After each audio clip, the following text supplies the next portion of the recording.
એક નાનકડા ગામમાં કિશન નામનો ગરીબ છોકરો રહેતો હતો.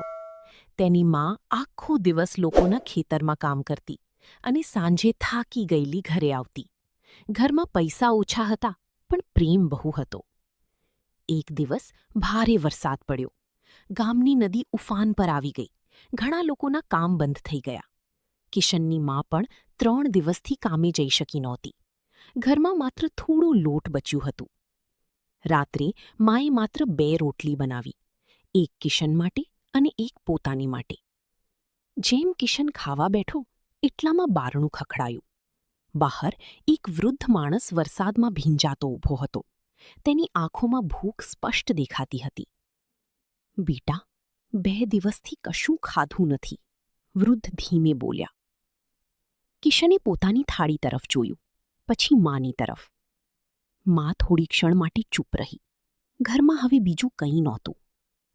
પણ પછી માએ સ્મિત કરીને પોતાની રોટલી વૃદ્ધને આપી દીધી. વૃદ્ધે કંપતા હાથથી રોટલી લીધી. તેની આંખોમાં આંસુ આવી ગયા. કિશનને પણ ભૂખ લાગી હતી, છતાં તેણે પોતાની અડધી રોટલી પણ વૃદ્ધને આપી દીધી.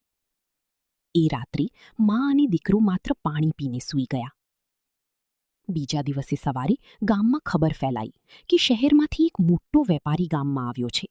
તે પોતાના બાળપણમાં આ ગામમાં ખોવાઈ ગયો હતો અને એક ગરીબ સ્ત્રીએ તેને ખવડાવીને બચાવ્યો હતો. હવે તે એ પરિવારને શોધી રહ્યો હતો. જ્યારે વેપારી કિશનના ઘરે પહોંચ્યો ત્યારે બધા આશ્ચર્યચકિત રહી ગયા.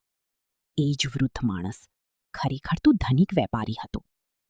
તેણે કહ્યું, ગઈકાલે હું માણસાઈ શોધવા નીકળ્યો હતો અને મને એ અહીં મળી. વેપારીએ કિશનની માને કામ માટે નવી દુકાન બનાવી આપી અને કિશનના ભણવાનો સંપૂર્ણ ખર્ચ ઉઠાવ્યો. વર્ષો પછી કિશન મોટો અધિકારી બન્યો, પરંતુ તે આજે પણ લોકોને એક વાત જરૂર કહેતો. ઘરમાં કેટલી રોટલી છે એ મહત્વનું નથી, પણ છેલ્લી રોટલી કોણ સાથે વહેંચું છું એ જ સાચી સંપત્તિ છે.